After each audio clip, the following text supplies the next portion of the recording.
平安の都にある不気味な気配が現れました。姿は見えず、ただ声だけが聞こえる。夜ごと御所の屋根の上に黒雲が立ち、その中から聞いた者の魂を奪うような声がする。人はそれをヌエと呼びました。猿のような顔、狸のような胴体、虎のような手足、そして蛇のような尾。4つの獣を一つに合わせたような姿。日本史に記録された最も奇妙な怪物です。しかし、ヌエとは本来怪物の名前ではありませんでした。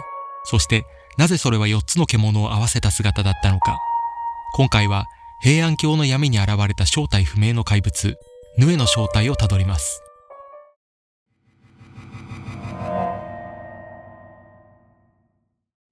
ヌエについて最初に知っておくべきことは、ヌエという名はもともと怪物の名前ではなかったということです。ヌエという言葉は古事記や万葉集にすでに登場します。ただし、そこに記されているヌエは怪物ではありません。現在ではトラツグミというツグミ科の鳥を指すと考えられています。古くからヌエと呼ばれてきたその鳥は夜に活動し、不気味な声で鳴く鳥として知られていました。その声は人の口笛のようにヒュー、ヒョーと長く尾を引く。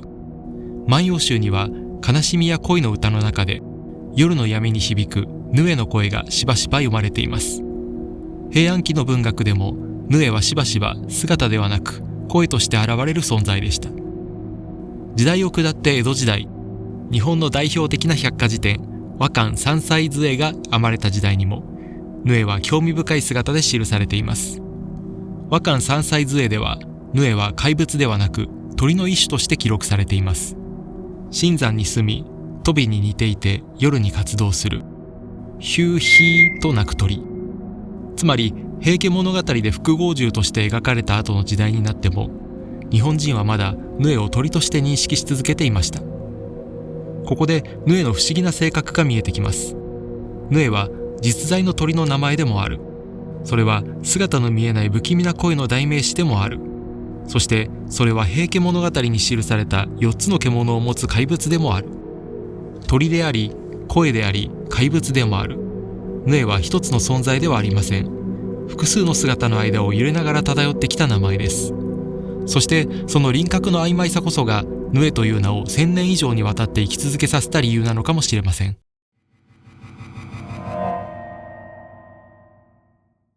ヌエが複合獣の怪物として記録されるのは平安時代の終わり、源平の戦いが始まる少し前のことです。時は1153年、仁平3年、近衛天皇の御代のことでした。その頃、近衛天皇は奇妙な病に苦しんでいました。夜になると決まって怯える。体に何の異常もないのに恐怖に襲われる。高僧たちが集められ、様々な祈祷が施されましたが、病は全く良くなりませんでした。天皇が苦しむ時刻は決まって牛の刻。今でいう午前2時頃でした。その時刻になると、東三条の森の方角から一群の黒雲が湧き起こり、御殿の上を覆うように立ち込めるのです。そしてその雲の中から聞こえる得体の知れない不気味な声が。ここで重要なことがあります。平家物語に記録されたヌエは最初から複合獣の姿で現れたわけではありません。人々が最初に感じ取ったのは声でした。黒雲と声。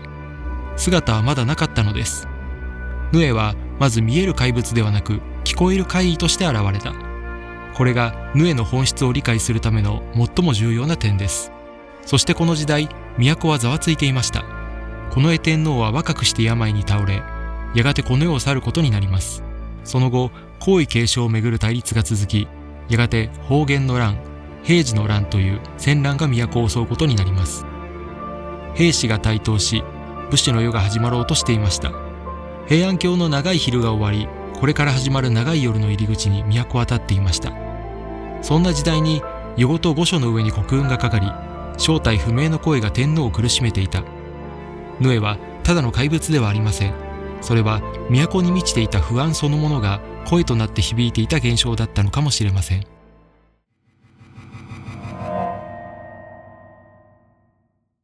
事態を憂慮した朝廷は武士に警護を命じることにしました。選ばれたのは源頼政。当時50歳手前、武芸に優れ和歌の道にも秀でた人物でした。頼政は信頼する老頭井野隼太を一人だけ連れて御殿に上がりました。携えたのは二筋の矢と重刀の弓。その夜も牛の刻になりました。東三条の森の方角から黒雲が一軍立ち上ってきます。それは御殿の上に流れ着き、やがて天皇のおられる清涼殿を覆い隠しました。頼政が見上げると、雲の中に何かがいる。怪しい影が動いている。頼政は弓を構えました。そして心の中で念じます。南無八幡大菩薩。矢をつがえ、よっぴいて、ひょうと放つ。手応えがありました。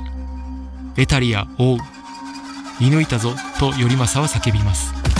雲の中から何かが落ちてきました。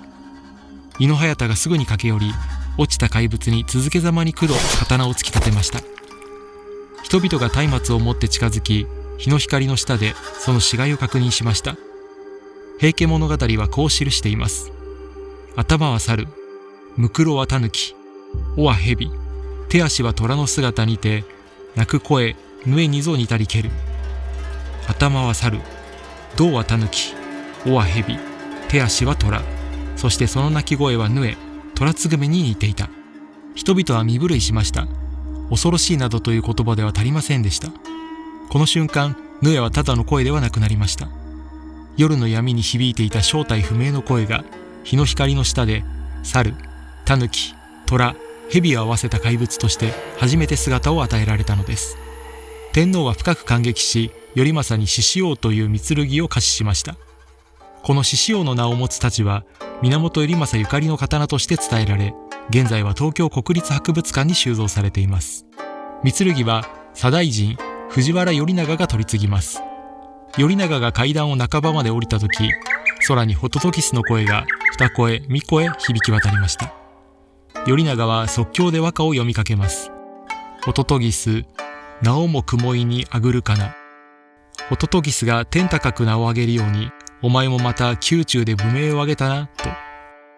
頼政は月を見上げこう返しました。弓張り付きの射に任せて。弓張り付きが空に入っていくように、矢を射るがままに偶然当たっただけにございます。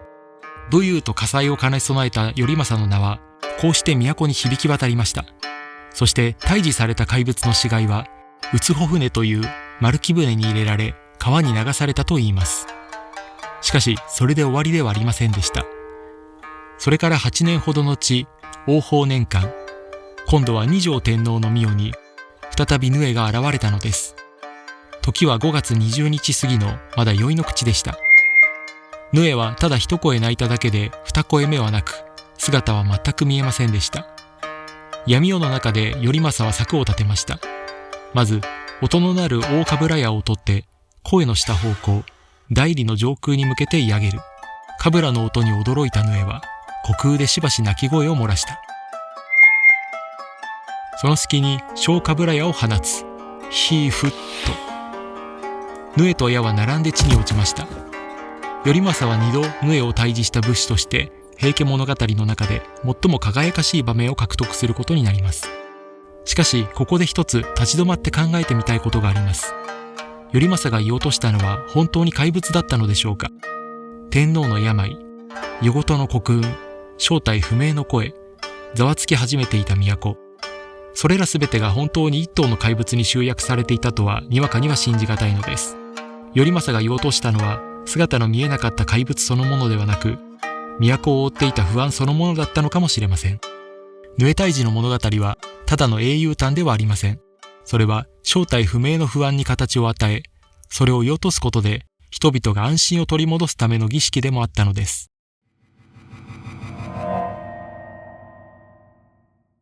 平家物語に記された頼政のヌエ退治は最も有名なヌエの物語です。しかし、ヌエの出現は平家物語の中だけで完結したわけではありません。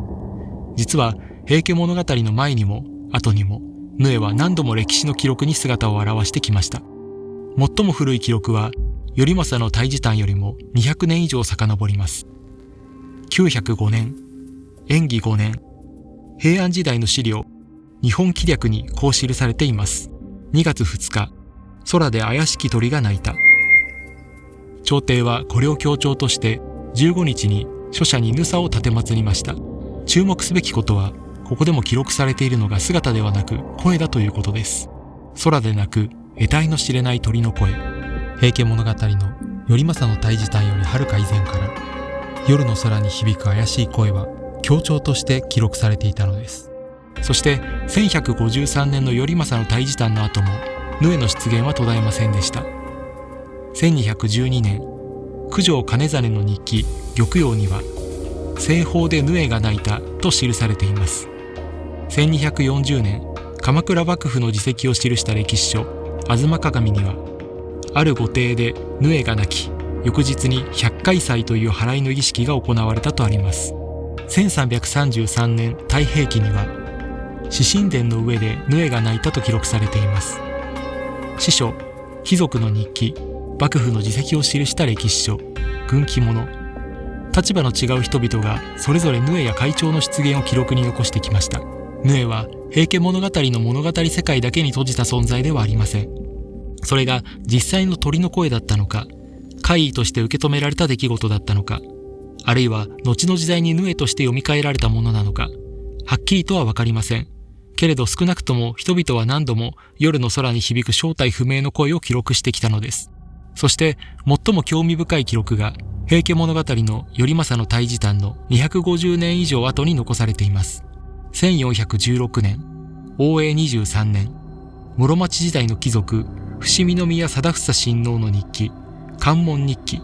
その年の4月25日、京都の北の社にヌエが現れたと記されています。宮遣いの者が言い落としたその姿は、頭は猫、身は鶏、目は大きく不気味に光っていた。少なくとも平家物語が記した猿、狸、虎、蛇のヌエとはかなり違う姿です。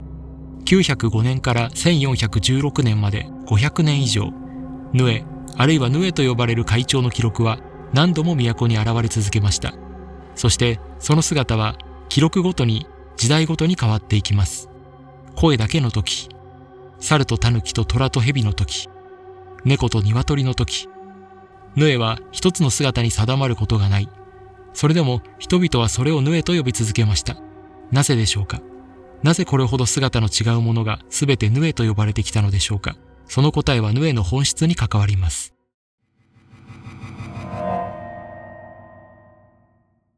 ヌエ、あるいはヌエと呼ばれた会長の記録は500年以上にわたって姿を変えながら残されてきました。それでも人々はそれをヌエと呼んできた。ここにヌエの最大の謎があります。なぜこれほど姿の違うものがすべてヌエと呼ばれてきたのか。そしてなぜ平家物語のヌエは4つの獣を合わせた姿だったのか。一つの答えはこうです。ヌエは猿ではない。ヌエは狸ではない。ヌエは虎ではない。ヌエは蛇ではない。どれか一つに分類できない。だからこそヌエはヌエなのです。既存のどの動物にも当てはまらない。名前を持つどの獣にも分類されない。それは未知のものを意味します。私たちは何かを理解しようとするとき、それを既存のカテゴリーに当てはめます。これは犬だ。これは鳥だ。これは魚だと。しかし、ヌエはそのどれにも当てはまらない。分類できないということがヌエの本質なのです。だからこそ時代によって姿が違っていても、それをヌエと呼ぶことができた。猿と狸と虎と蛇の合成でも、猫と鶏の合成でも、姿そのものより分類できないということがヌエの条件だったのです。4つの獣の組み合わせについては、方角や陰陽道と結びつけて考える説もあります。北東の虎、つまり虎、南東の実、つまり蛇、南西の猿、つまり猿、そして北西の乾、これを狸と結びつける見方。4つの方角、4つの干支、4つの獣を合わせた姿がヌエだと。確実な根拠のある説ではありません。ただここで重要なのは解釈の細部ではなく、ヌエが一種類の獣ではないということです。複数の獣が一つに合わさる。そこにヌエの意味があります。そしてここで視野を広げてみます。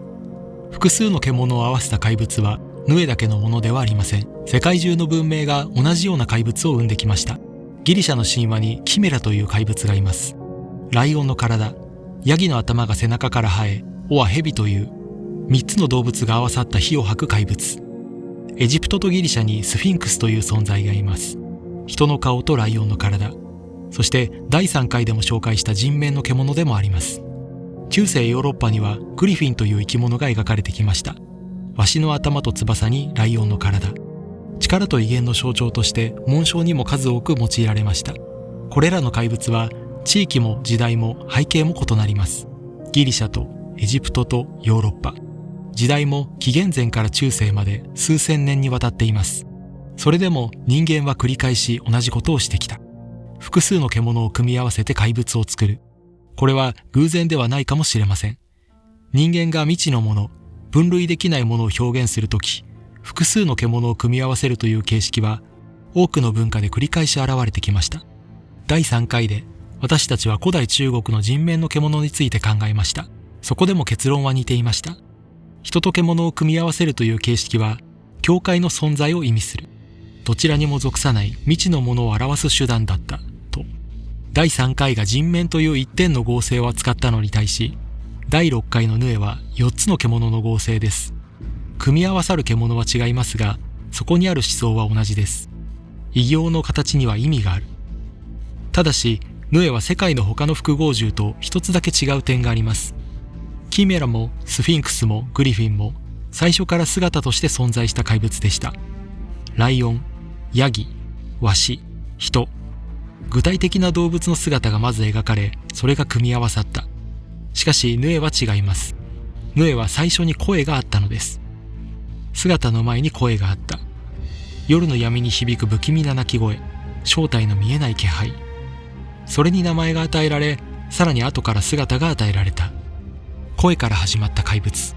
少なくとも今回見てきたキメラやスフィンクス、グリフィンとは違い、ヌエには姿よりも先に声がありました。姿のない声、正体の見えない気配。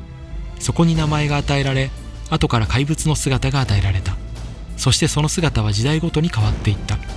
声から始まった複合獣。それがヌエの大きな特徴なのです。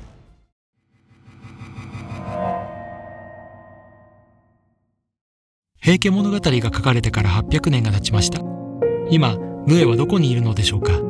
江戸時代、妖怪絵師鳥山石燕は今昔画図続百記の中でヌエを描きました。猿の顔、虎の手足、蛇の尾を持つ雲の中に佇む怪物。私たちがヌエと聞いて思い浮かべる姿の原型の一つです。しかし、それ以上にヌエは言葉として私たちの中に生き残っています。ヌエのような人物、ヌエ的な存在。私たちは今もこの言葉を使います。正体のつかめない人物、本音の見えない組織。どこから来たのかわからない不安、何をしようとしているのかわからない動き。それらを表現するとき、私たちはヌエという言葉を呼び出します。1000年前、平安京の闇の中で姿の見えない不気味な声に与えられた名前が、今もなお正体不明を表現するための言葉として生きているのです。ヌエは現代の創作にも姿を現します。けれど、それ以上に重要なのは、ヌエという言葉そのものが今も生きていることです。そして、どの時代のヌエにも共通する核があります。それは正体不明という性質です。1000年経ってもヌエは姿が定まりません。鳥か、声か、怪物か、猿か、狸か、虎か、蛇か、猫か、鶏か。そのすべてであり、そのどれでもない。それがヌエという存在の本質なのです。ヌエはただのキメラではありません。夜の闇の中で聞こえた正体不明の声に人間が後から与えた姿でした。そしてその姿は時代ごとに変わっていった。猿、狸、虎、蛇、あるいは猫、鶏。4つの獣が合わされた理由は、それが既存のどの獣でもない未知のものであることを示すためだった。世界中の文明が同じように複合獣を生んできました。キメラ、スフィンクス、グリフィン。人間は未知のものに直面したとき、複数の獣を組み合わせて姿を与える。ヌエもまたその系譜の中にいます。ただ、ヌエは他の複合獣と一つだけ違う点があります。姿が先にあったのではない。不気味な声が先にあったのです。その声に名前が与えられ、時を経て後から姿が与えられた。そしてその姿は記録の中で500年以上にわたって変わり続けてきました。声から生まれた怪物、それがヌエなのです。次回は日本の偉業を語る上で最も大きな存在を取り上げます。鬼。最初から角の生えた怪物だったのか、それとも人間の中から作られたものだったのか。異形奇譚、また次の夜に。